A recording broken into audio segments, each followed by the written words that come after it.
Good evening, everyone. Welcome to our Kirtan. I'm thrilled to have you with us. And we'll begin the prayer together. So please repeat after me. Divine Mother, Divine Mother, Heavenly Father, Heavenly Father, beloved friend God, beloved friend God, great masters, great masters, Jesus Christ, Jesus Christ, Babaji Krishna, Babaji Krishna, Lahiri Mahashaya, Lahiri Mahashaya, Swami Sri Yukteswarji, Swami Sri Yukteswarji, beloved Guru, beloved Guru, Paramhansa Yoganandaji, Paramhansa Yoganandaji, saints and sages of all religions, saints and sages of all religions. lovingly we bow at thy feet. Lovingly we bow at thy feet. We sing thy name. We sing thy name. With our hearts full of joy. With our hearts full of joy. And self-offering. And self-offering. Receive us. Receive us. On thy lap of infinity. On thy lap of infinity. In thy consciousness. In thy consciousness. Om. Peace. Peace. Amen. Amen. This evening we'll chant together. We'll sing several chants and then share some stories and some different little thoughts that go along with the stories. You might describe those as morals that go along with the story. But this is an evening of sharing in God's joy and the joy of singing his name. In between the chants, there's a natural pause that comes automatically, really. It's chanting, I realize over the years now, is actually a kind of pranayam. And so when we come to the end of the chant, it's kind of like we just came to the end of the pranayam and it's time to be still now and absorb the blessing of it, absorb the vibration of it. So in those little pauses, which can just be a handful of seconds, it can be maybe as long as 30 seconds. We'll have one little meditation just before we start telling the stories. We'll have a short meditation, but take those moments of pause to go inward rather than to jump upward and go run and do something. You know, this is not anyway, this is not a time to have something cooking in the oven, for example, and you're wondering if it's burning or something like that. Try to really dial in with the chant and then absorb and prepare for the next chant. So the first chant that we'll do is one of Swamiji's, Swami Kriyananda's, I want only thee, Lord, thee, only thee.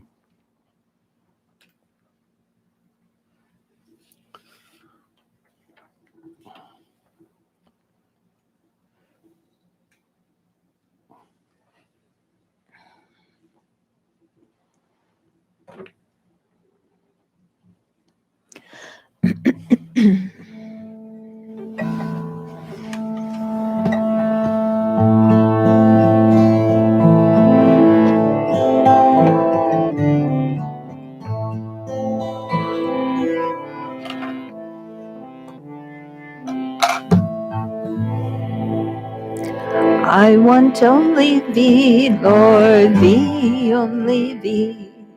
I want only thee, Lord, thee, only thee.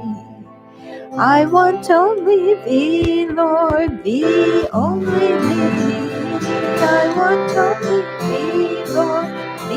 only thee. I want only thee, Lord, thee, only thee. I want only thee, Lord, thee, only thee. I want only thee, Lord, thee, only thee. I want only thee, Lord, thee, only thee. I want only thee, Lord, thee, only thee. I want only thee, Lord, thee, only thee. I want only thee, Lord, thee, only thee. I want only thee, Lord, thee, only thee. I want only thee, Lord, thee, only thee. I want only thee, Lord, thee, only thee. I want only thee, Lord, thee, only thee. I want only thee, Lord, thee, only thee. Only thee, Lord, thee, only thee. I want only thee, Lord, thee, only thee. I want only thee, Lord, thee, only thee. I want only thee, Lord, thee, only thee. Only thee, Lord, thee, only thee. I want only thee, Lord, thee, only thee. I want only thee, Lord, thee, only thee. I want only thee, Lord, thee, only thee. Only thee, Lord, thee, only thee. I want only thee, Lord, thee, only thee. I want only thee, Lord, thee, only thee. I want only thee, Lord, thee, only thee. Only thee, Lord, thee, only thee. I want only thee, Lord, thee, only thee. I want only thee, Lord, thee, only thee. I want only thee, Lord, thee, only thee. Only thee, Lord, thee, only thee.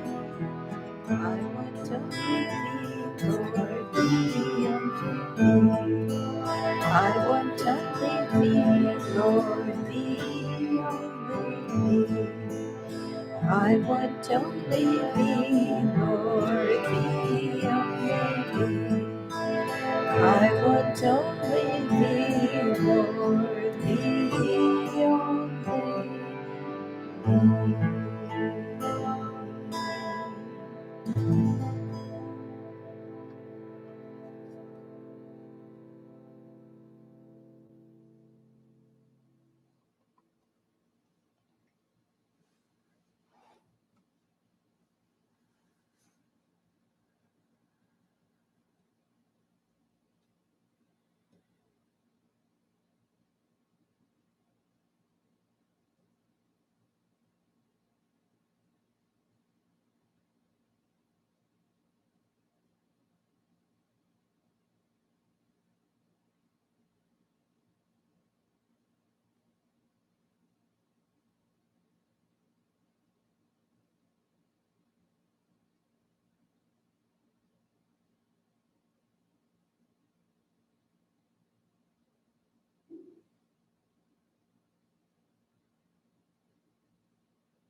This next chant is Door of my heart, open wide I keep for thee. Wilt thou come? Wilt thou come just for once come to me? Will my days fly away without seeing thee, my Lord? Night and day, I look for thee night and day.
We'll do Swami Kriyananda's Hare Hare Krishna, Hare Hare, and also Hare Guru.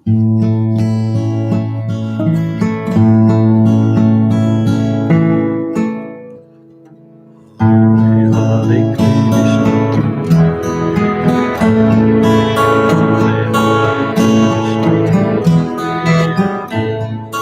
Hare Hare Krishna,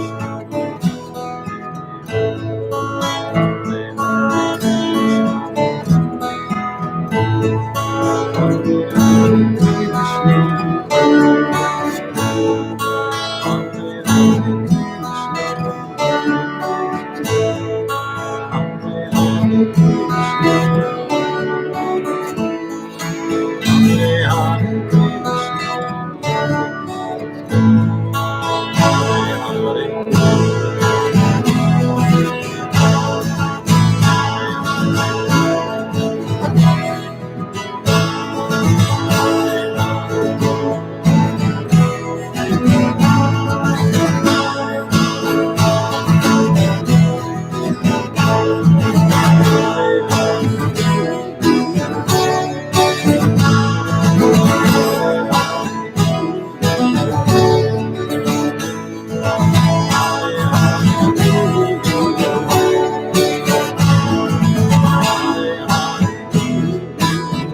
We'll sing Master's Pole Star of My Life. After this chant, we'll have a short meditation.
Still I see them there through thy mercy. I have made thee the star of my life. Have made thee the star of my life. My sister and my stars alone. Sister and my stars alone. Still I see them there through thy mercy. Still I see them there through thy mercy. Star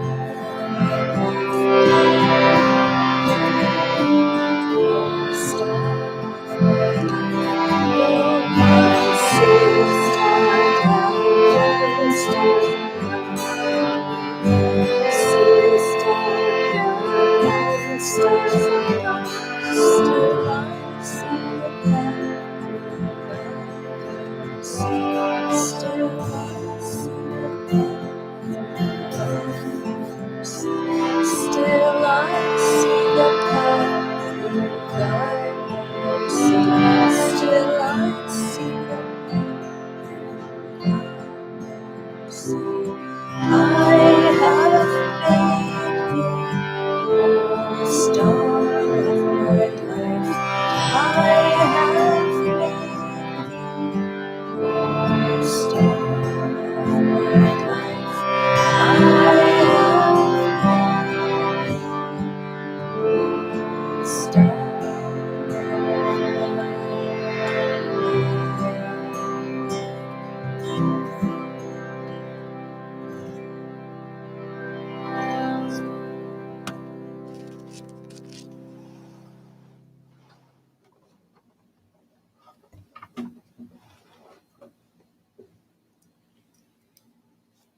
Om Shanti, Shanti, Shanti, Shanti.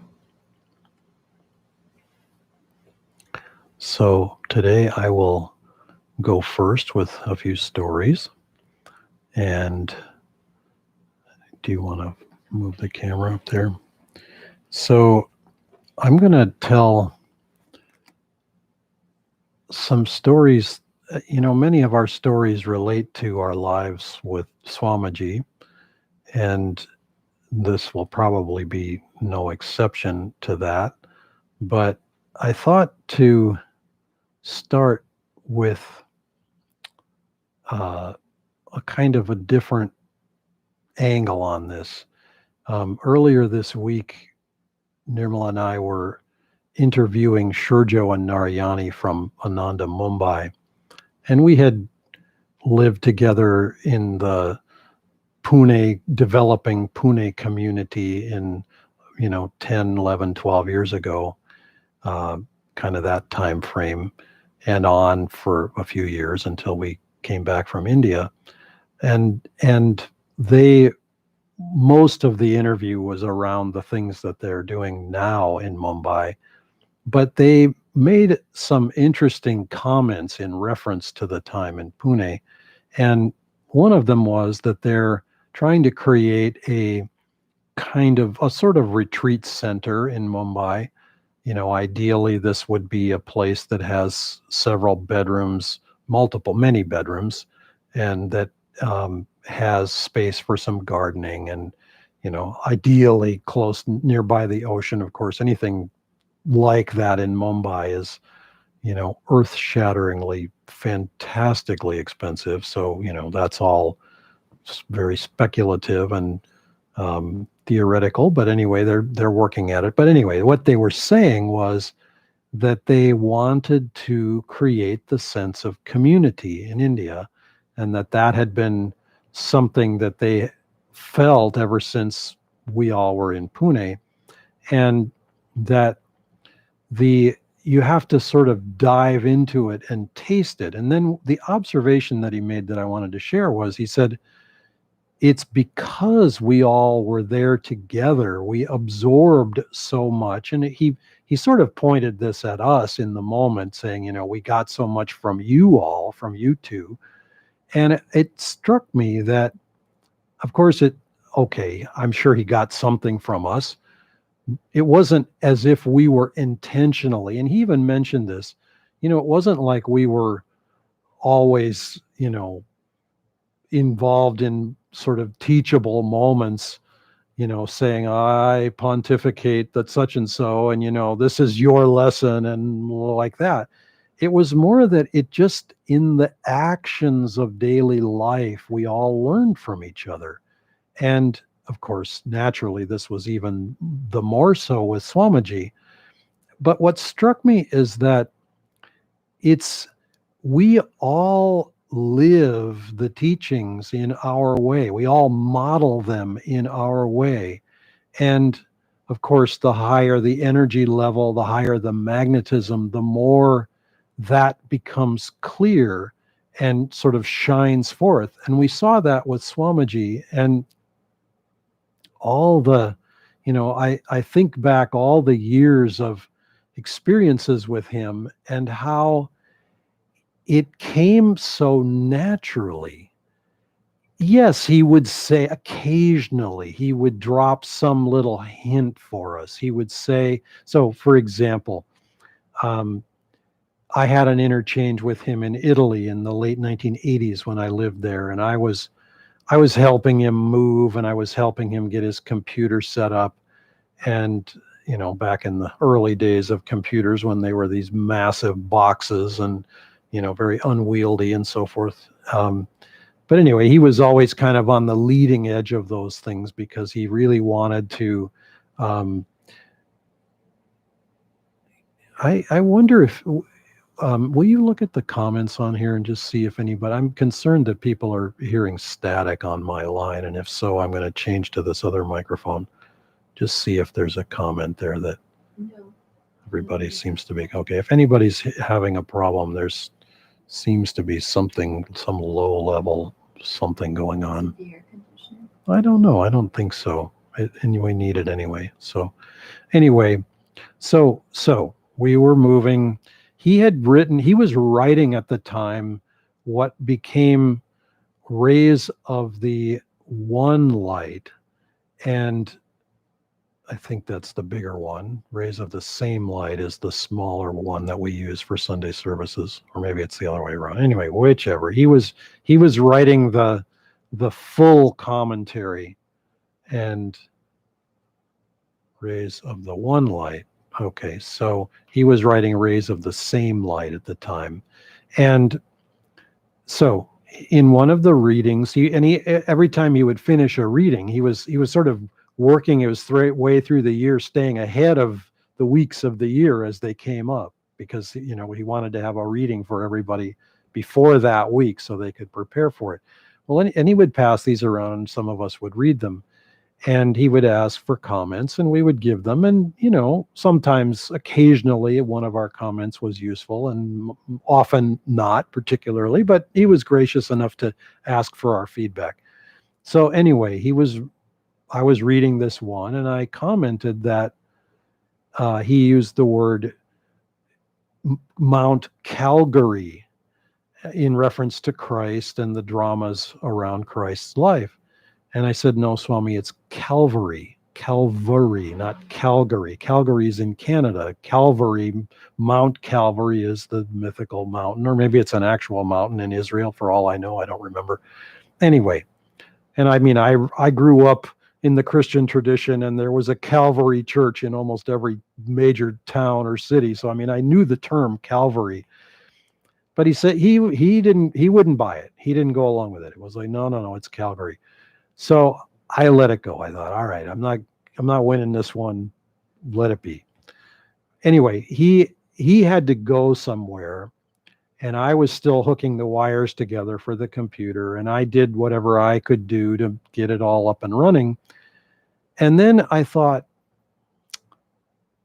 I saw the concordance on his desk, and I thought, the biblical concordance, so all the references in the Bible, and I thought, I'm going to just look this up. So I looked up Calvary, and of course I found an entry for Calvary.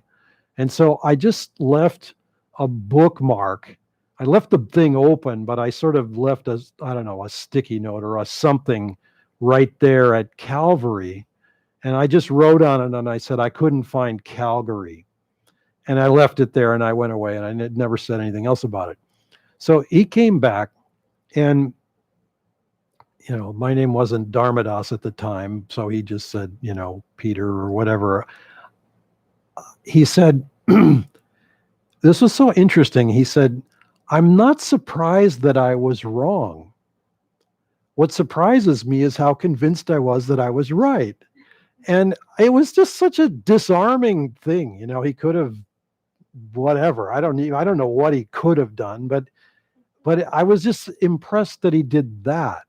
And often, and I've kept that with me. Not as a, like, big deal that I corrected him. Any one of us could and did make mistakes all the time about all kinds of things.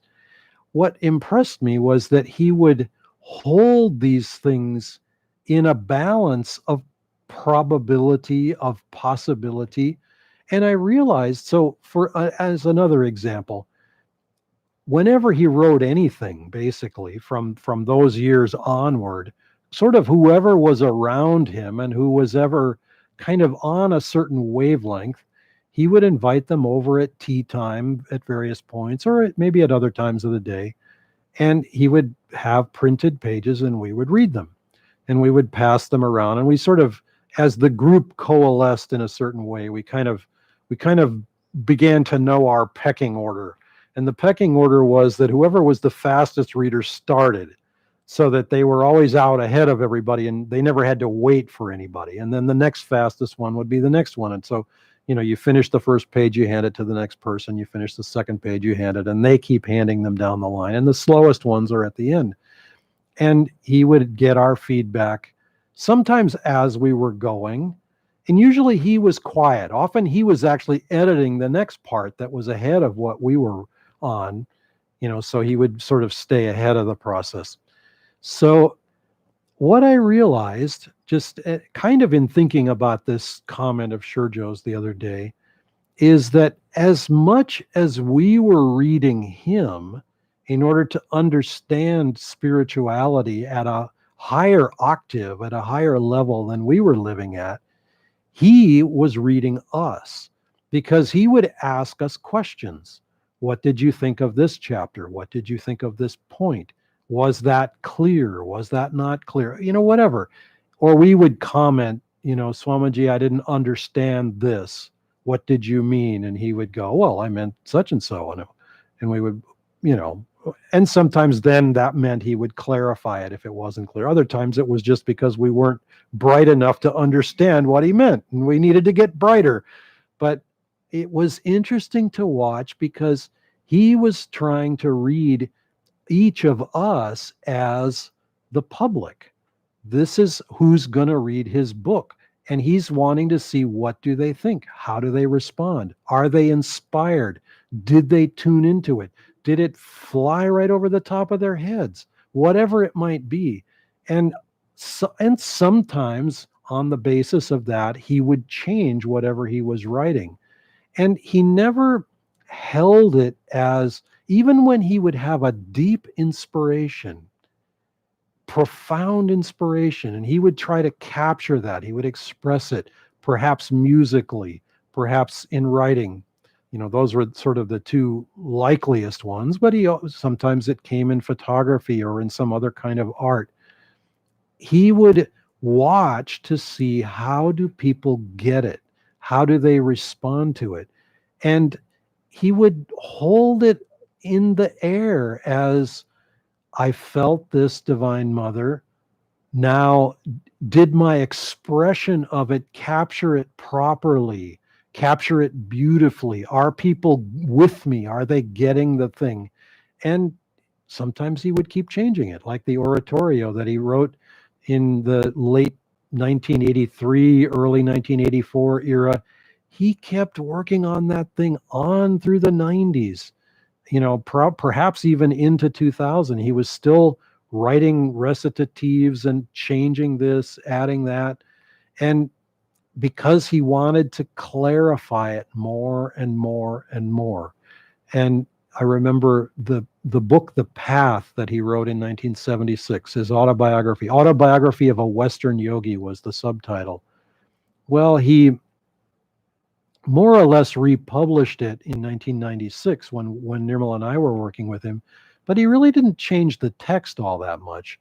Changed some of the photos, reworked a few sections, maybe rewrote a little of the very end about Ananda, because now, 20 odd years had gone by since the time that he was working on the first edition, but the bulk of it remained unchanged.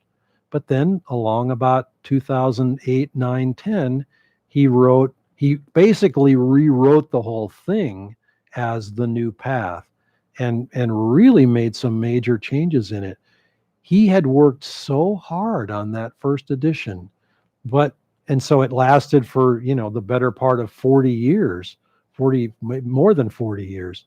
But he always was looking for, have I done it the best that I can? Is there more that I could get? Is there more that I could capture and express from this? And that was a lifelong theme for him, and a lifelong lesson for all of us, that we look, and we can look at anyone. We can, he could share, for example, um, some of us, when he created the Nayaswami order, some of us took Nayaswami vows. So you'll see us wearing blue. And, in India, when we would be walking, a gaggle of us little blue people walking along the street, in the shopping mall, whatever, people would see us and they would know that it meant something spiritual. In India, it's quite obvious. People will dress in white, people will dress in geru, which is a kind of burnt orange. Those are swamis.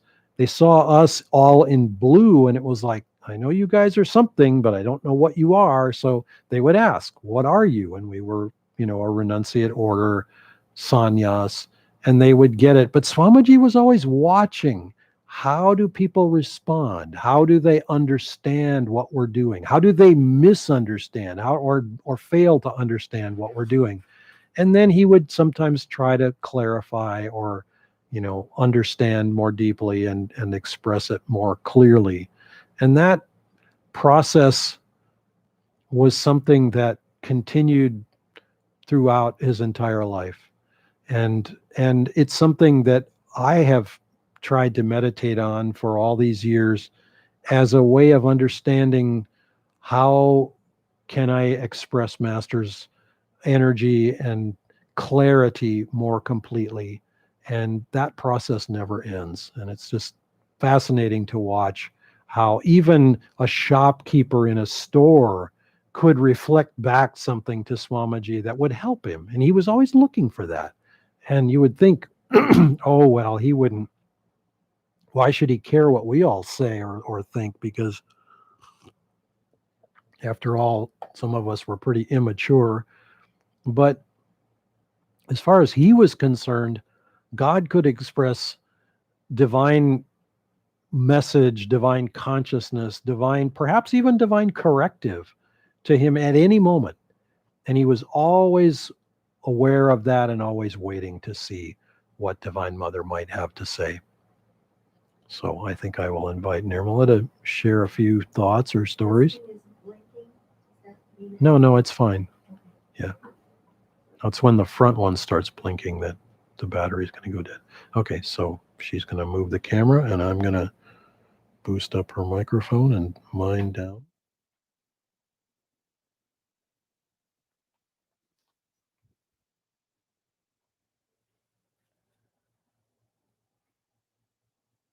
When you see Dharmadas moving his iPad, he's trying to work with the levels of sound.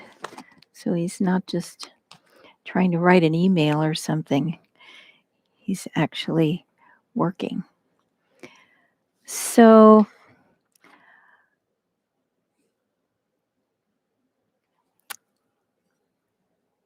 I'll tell you a little story about Swami in India. And this was a time when we were living in Gurgaon, which is a suburb outside of Delhi. And Swami became very ill. As an aside, afterwards, when he was recovering, he said, the worst part about being taken by ambulance to the hospital is that it was the middle of the night and they didn't run the siren. So he had a gallows sense of humor, that's for sure, making fun of even the most horrific moments. But when he was in the hospital, for one thing, Dharmadas would stay in the hospital room with him just to advocate for him, just to always be there in case Swami needed anything, any time of day or night. And sometimes others would come and spell Dharmadas for a few hours so he could get away and eat something or whatever.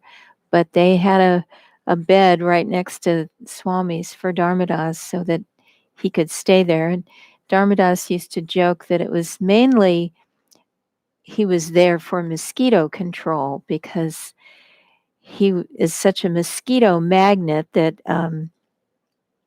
all the mosquitoes stayed away from Swami and just enjoyed Dharmadas. So this one time, Swami was in the hospital, Dharmadas was there, and one of the doctors came in, and here's Swami, half dead, lying there with terrible pneumonia, hardly able to breathe. And the doctor says, "Please, sir, can you help me?" And Swami, as he would relate the story afterwards, would say, usually doctors are there to help you, not asking you for help. But this doctor said, my son is in Canada in college. I have to send money, and it's very tempting to cut corners and try to get more money. And can I really make it by being honest? And Swami tried to give him encouragement to be honest and to live by yogic principles. But afterwards, as he was lying in bed thinking about his conversation with this man, he had the inspiration and he asked his secretary, who was there spelling Dharmadas at the time, to quick take down these notes. And he, in those few moments, outlined a whole course of study, which later became Success Through Yogic Principles. And it talks very deeply about all kinds of material world subjects and how important it is to live honestly, dharmically, and always with that sense of integrity and truthfulness. We live in this age now of alternate facts and are realizing how important it is to do fact checking on everyone in all sorts of situations. And we need to remember that this is not some sort of new thing where truth is malleable. And of course, it is somewhat malleable, but there is a truthful reality. And we can't just ignore that and create a reality that's alternate to the facts. We have to live by science. We have to be informed. We have to know what is true and live by that truth, not just pretend that it doesn't exist and twist it to our own liking. That's called deception. That's called deceitfulness. That's called living in unreality. So Swami was very, very dharmic. And this came up several times when, for one reason or another, we were working with government officials trying to get permits for something, or trying to get visas through, or all kinds of things that we were trying to do in India. And people would want to take bribes from us. Oh, rich Americans. Little did they realize we were just on such a shoestring trying to make it work over there, living on nothing practically. But Swami would never, ever stoop to giving bribes to people to make things happen. He was very firm on always wanting to live in Dharma and always wanting to live by the truth and to trust in God. It's it's a wonderful chant that we have from Yogananda. I have made thee pole star of my life. And that is the way Swami always lived his life. He always referred back to Master with every thought and feeling, every action. He was always completely holding Yogananda in his heart. He used to tell us to live in this world thinking, what would Yogananda do in this situation? And that's the way to live our lives. As many of you know, and as Dharmadas was referring to, we started a community. We bought property outside of Pune, and this property was what we could afford. So as I say, it was, quite far out from the city, it was on the Deccan Plateau, which has one of the highest uh, rates of amphibian and reptilian life on the planet. There are more poisonous frogs and poisonous snakes there than practically anywhere in the world. So we were always finding, um, you know, I didn't personally ever find them, thank God, but people would find snakes in their cupboards and in their beds sometimes. It was quite something. But the go-to person for whenever Swami found anything undesirable in his house was Dharmadas. So I will invite Dharmadas next time he speaks about this to tell about the time that Swami found a bat in his bedroom, and he called Dharmadas down to find the bat. But I'll just tell one other little story before that, which is that um, uh, I wanted to just continue that story about when Swami was in the hospital that time in Gurgaon. It was during that time that one of the days that I was there visiting and Dharmadas was there too, Swami called us over to his bed very seriously, and I think he thought he might not make it, and he wanted to make this point very, very clear to us since we were helping him. That was mainly our role, was to help him start Ananda India, but we were sort of the ones in charge under him. And if anything happened to him at that point, we would be the ones carrying on. And so he very seriously looked at us and he said, I want you to remember that this is not your work here in India. This is not my work here in India. This is Babaji's work. This is the fulfillment of the work of our masters. This comes from Babaji. And we very much took that to heart. And I tell you that story because all of us need to take that story to heart. What we are doing, struggling with our little meditations and doing our best to work on ourselves, get rid of our anger, our desire, our attachments, working as best we can to grow in the light, to give to others, to be selfless, to live by these teachings, to study, to change.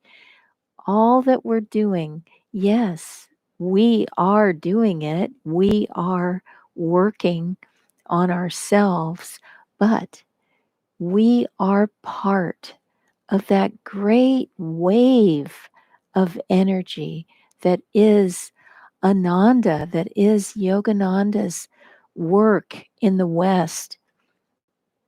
It's very interesting to me that Yogananda came to America in 1920 and brought the message of yoga at that time when people had hardly expanded their borders. They were just finishing World War I, and so some people had had that experience, and many immigrants had come to America, so there was that whole milieu.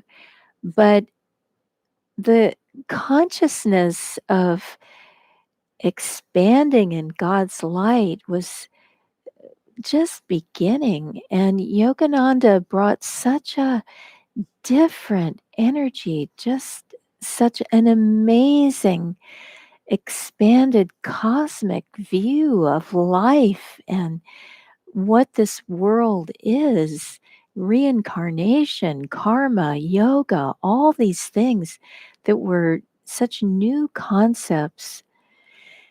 And he didn't bring traditional Hinduism. Now we celebrate Krishna's birthday, Janmashtami. We celebrate Guru Purnima as part of Ananda, love for the Guru.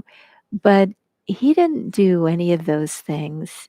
He celebrated Christmas and Easter, and he didn't talk about, celebrating Shivaratri, the night of Shiva. He didn't do any of those things. He brought a very streamlined vision of yoga, the eternal principles, a very scientific take on all of yoga. He made it acceptable to the Western scientific mind. And then all those years later, in 2003, Swami brought Yogananda's teachings back to India. And what did he bring? He brought Ananda energy. He brought Yogananda's teachings that were scientific and streamlined back to India. So it was a fascinating thing to hear how the Indians reacted to his Swami's teachings, Master's teachings through Swami, and how they loved Ananda rituals and ceremonies. They loved the purification ceremony, the astral ascension ceremony for when people passed away. They would often say how much they appreciated how meaningful it is and how clear and what a comfort the astral ascension ceremony is. They're used to many, many rituals for the deceased, and it's a very powerful time in people's lives. And yet the astral ascension ceremony brought a new aspect of the master's vibrations into that time. And in general, they found all of the ways that Ananda does things very, very deep and meaningful. So we all are very privileged to have that marriage of East and West in these teachings and to have that blessing in our lives. We should always make a point of being very grateful for that blessing. And we see in these days of the coronavirus how helpful and stabilizing and comforting and strengthening these teachings are. The more deeply that we go into them, the more centered and free and happy and surrendering and clear we are. So let's go deeper and realize that we are part of a great wave of energy that has come into this world through all of our masters, through Yogananda in from 1920 to 1952, and his legacy living on today through Swamiji and through all of us. Each one of us is a warrior of light. Each one of us can bring his light more and more into this world. So remember, you're a part of that great wave. And now I will ask Dharmadas to tell you the story of the bat.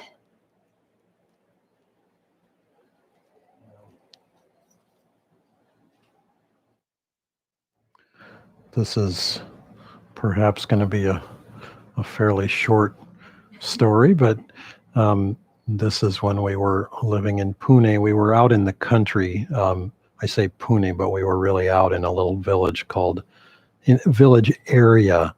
The nearest village was a little place called Watunde, which was hardly a grocery store stop on the road. A grocery store and a school is my memory, and maybe a little strip mall or something. But I mean, it was extremely rustic, shall we say. And as Nirmala pointed out in her stories about the area, the liveliness of the fauna was impressive. It's the area with the greatest variety of reptiles and different, actually just different animals and also different plants. It's an amazingly diverse area in terms of flowers and natural, flora growing out there. It's quite something, quite beautiful.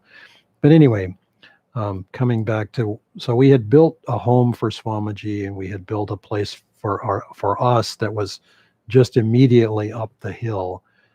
I want to say like 30 or 40 feet away. I mean, it was a very, very just, out the door, down the steps, and in the kitchen, and we were in Swami's house.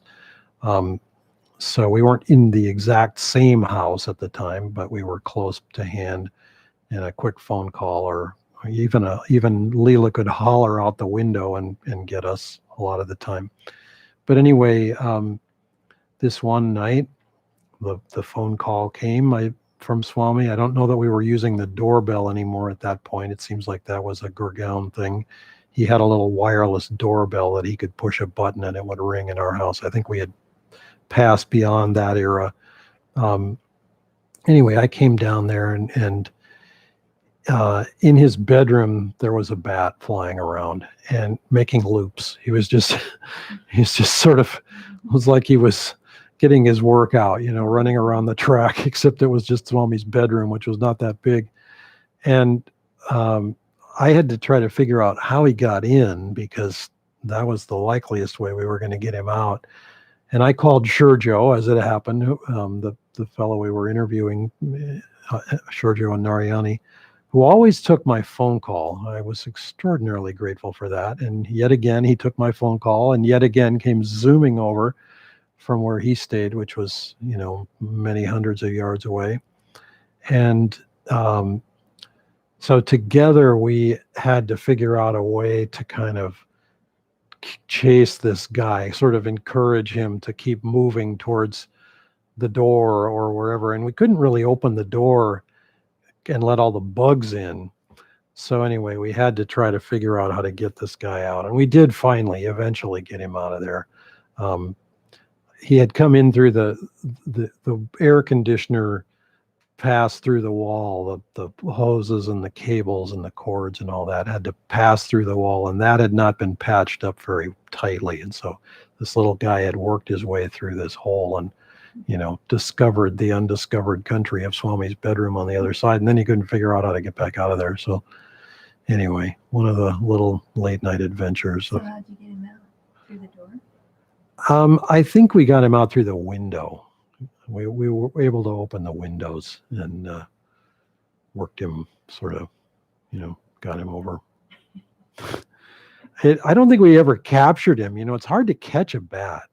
I mean, it's like this little guy. I mean, they move really fast, and plus they're kind of freaky looking. So, it was, anyway, like I say, an adventure. But, between kind of holding sheets up and, we were encouraging him. We were, we turned off the lights. Anyway, we You made it work. it took a while, but we did finally get the little guy out of there and got the hole patched up to where nobody else came in. And anyway, but it was very lively out there. Trying to keep that place functional and working for Swami was kind of never-ending challenge. So anyway, it was very lively. So Swami's bedroom and the bat. So let's sing I Am the Bubble.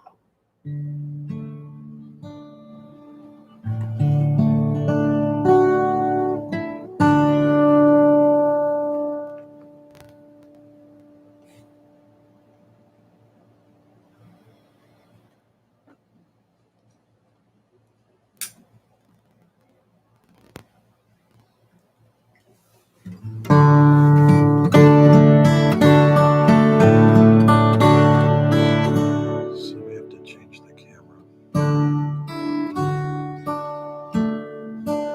So I have to put your mic back.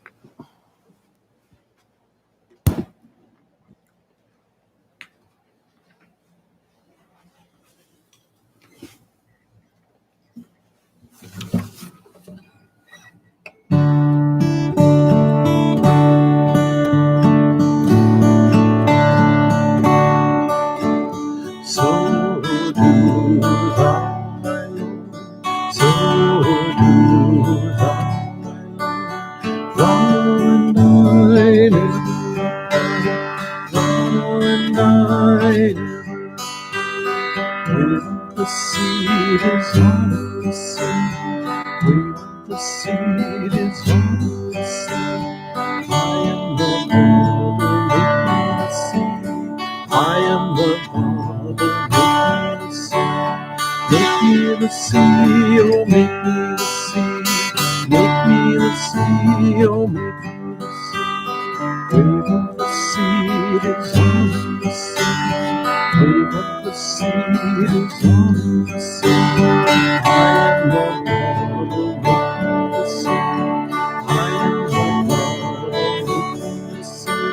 So do I, so do I. Thou and I never apart, thou and I never apart. When the seed is on the sea, when the seed is on the sea, I am the Lord, the sea. I am the Lord, the sea. Make me the sea, make me the sea, make me the sea.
Let's sing Divine Love Sorrows.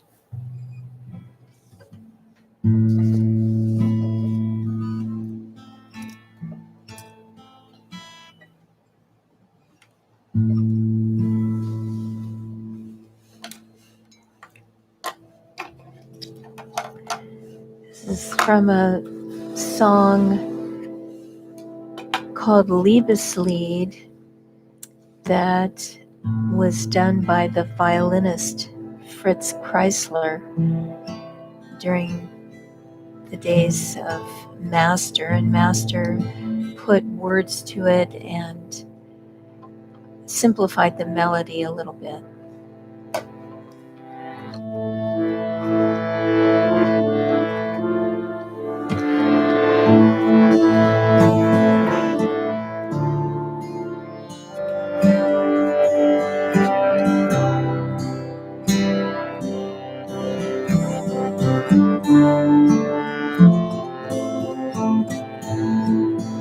I have been wrong, I have been wrong, forsaken by me, who has seen me growing, hardly ever answering. I shall be roaming, roaming, I shall be roaming, roaming, bursting all boundaries of love, nevermore moving towards me, to thy vast and throbbing heart. Through endless incarnations, I've called out for thy name. Through endless incarnations, I've called out for thy name. Searching by the streamless song, all my silvery dreams,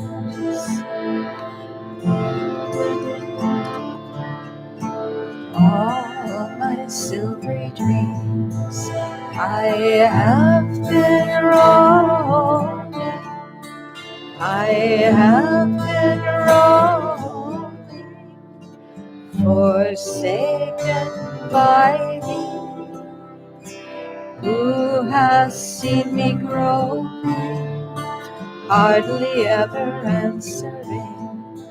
I shall be roaming, roaming, I shall be roaming, roaming, bursting all boundaries of heart, evermore moving towards thee, to thy vast and throbbing heart. Through endless incarnations, I've called out for thy name. Through endless incarnations, I've called out for thy name. Searching by the streamlet song, all my silvery dreams. Searching by the streamlet song, all my silvery dreams. I have been roaming, I have been roaming, forsaken by thee, who has seen me growing, hardly ever answering.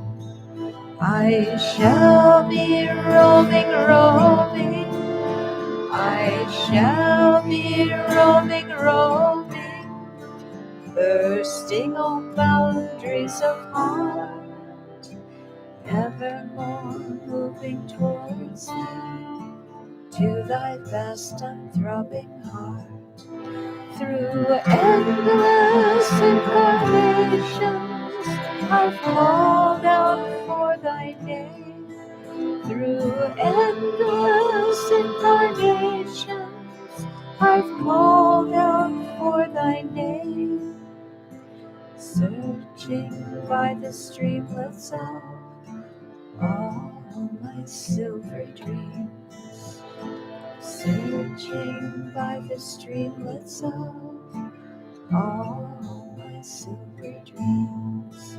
I have been roaming, I have been roaming, forsaken by thee. Who has seen me groping, hardly ever answering? I shall be roaming, roaming. I shall be roaming, roaming, bursting all boundaries of heart, evermore moving towards thee, to thy vast and throbbing heart. I shall be roaming, roaming. I shall be roaming, roaming, bursting all boundaries of heart, evermore moving towards thee, to thy vast and throbbing heart. I shall be roaming, roaming. I shall be roaming, roaming, bursting all boundaries of heart, evermore moving towards thee, to thy vast and throbbing heart, evermore moving towards thee, to thy vast and throbbing heart, evermore moving towards thee, to thy vast and throbbing heart.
We'll sing Light the Lamp of Thy Love.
my praise.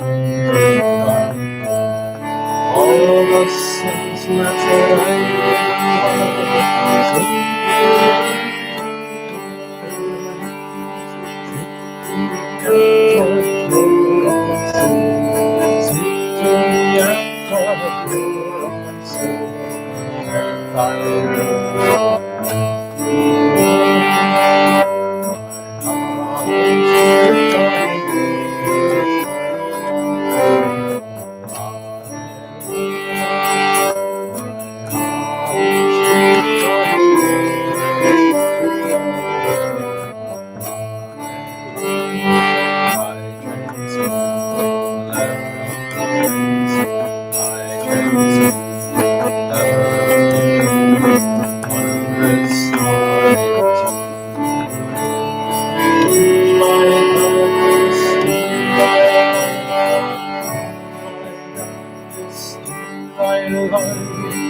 As we close now, please join us in chanting Om, sending forth God's blessings, the light of the Masters, into this beleaguered world.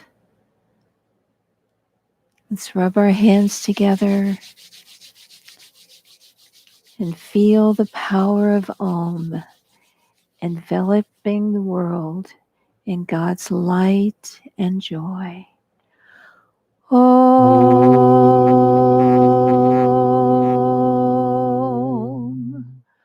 Om.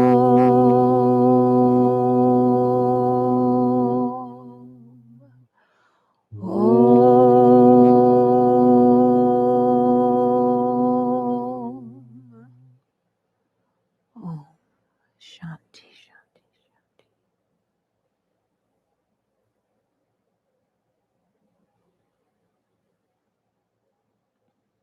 God bless you all.